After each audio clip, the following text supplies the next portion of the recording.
step. Is Adam crying? No? Okay. Ayan. Feeling ko masasayang lang itong gagawin ko eh. Kasi matatakpan din naman ang mask eh. So, para saan pa to guys? Sure. Ayan. So, kung arte-arte kayong kagaya ko, magmi-makeup pa rin tayo kahit naka-mask. Hi guys! I'm Eileen and welcome to my channel.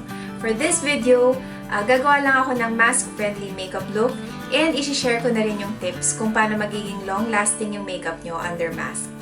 So, if you're interested, please keep on watching. Yung iba nakikita ko, naglalagay lang sila ng product dun sa area na hindi natatakpan ng mask. Pero ang gagawin ko ngayon, gagawin kong full face kasi di ba minsan may mga times na kailangan mo tanggalin yung mask mo. Like, pagkakain ka, ganun.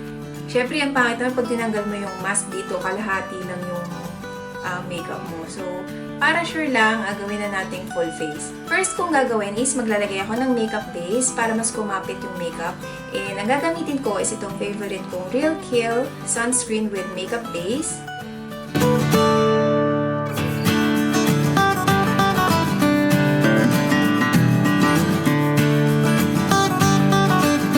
Next one is yung foundation. And ang gagamitin ko is itong Everbilena All Day Liquid Foundation.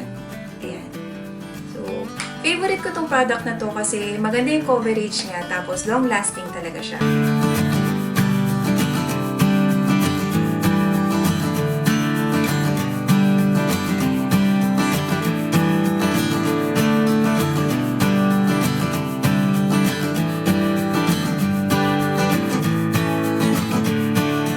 For concealer, ang gagamitin ko is itong L'Oreal Infallible Full Wear.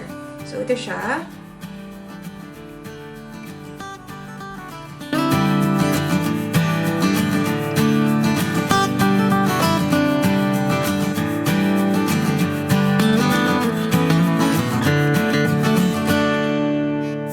Para maging long-lasting pa yung concealer, ang gagawin ko is sprayin ko yung sponge ng setting spray.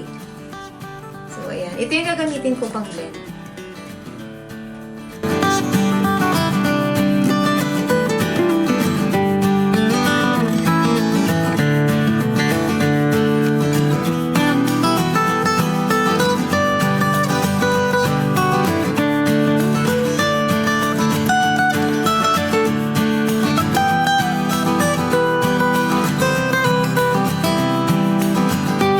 Powder, gagamit ulit ako ng setting spray.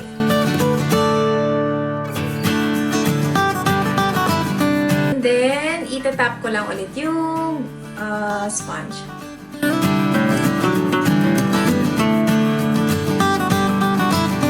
Next step is gagamit ako ng setting powder and ang gagamitin ko is itong Jeffree Star Magic Star Powder. Ang gagawin ko muna, iiwan ko lang yung powder dyan.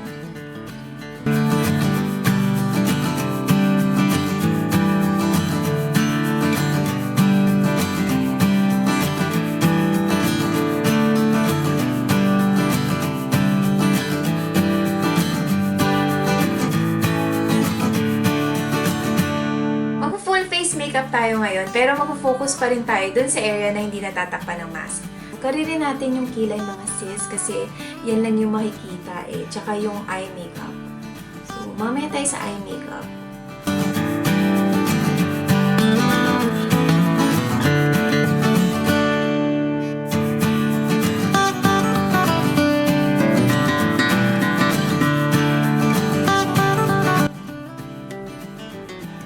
Alam niyo mga sis, sa totoo lang, hindi naman talaga ako lumalabas eh.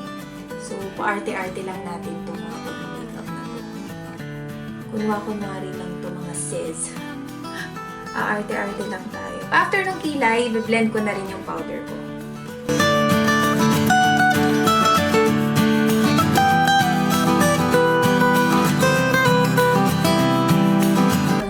Naman is yung sa eyeshadow. Kung wala kayong eyeshadow, gamitin nyo na lang yung pang contour nyo or kaya pang blush nyo as eyeshadow. So, yun yung gagawin ko ngayon.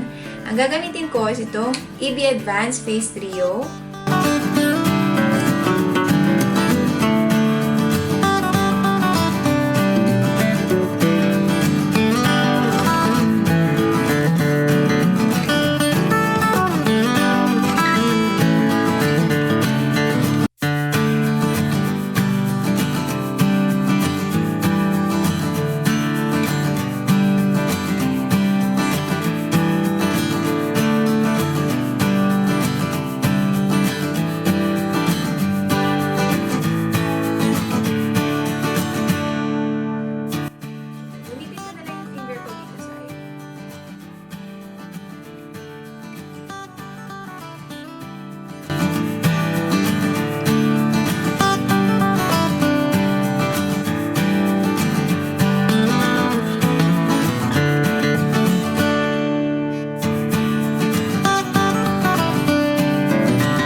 gagamitin ko is itong new favorite kong mascara, which is itong Maybelline The Falsies Lash Lift.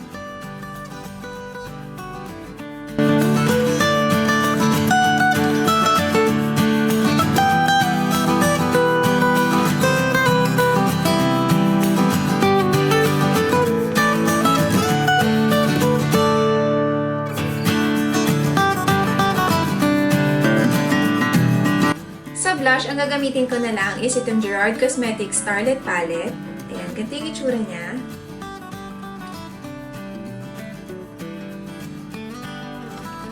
Ayan, kung makikita nyo, super favorite ko talaga to kasi ayan o, malapit ko nang maubos tong shade na to.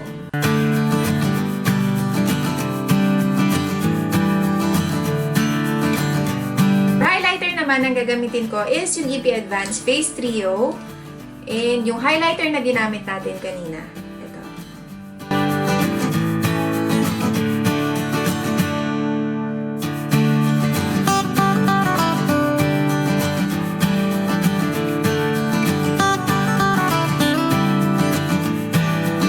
Next step naman is yung sa lipstick. So, pwede nyo i-skip tong part na to, pero kung maarte kayong kagaya ko, magli-lipstick pa rin tayo. So, ayan. So, make sure lang na yung lipstick na gagamitin nyo is transfer-proof tsaka smudge-proof para hindi siya didikit dun sa mask nyo. Ito yung gagamitin ko ngayon.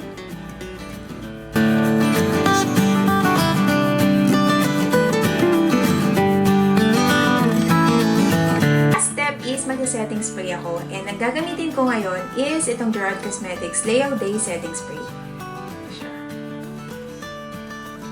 Favorite ko talaga tong setting spray na to kasi tatagal talaga yung makeup nyo pag ginamit nyo to. Pinatry ko na din to sa mga friends ko tsaka sa ate ko and same lang din sila ng feedback na gustuhan din nila tong setting spray na to.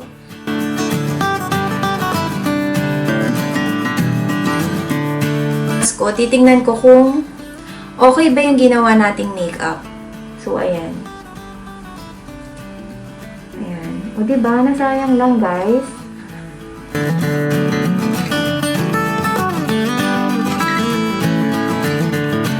That's it for today's video, guys. Thank you so much for watching and see you in my next video. Bye-bye!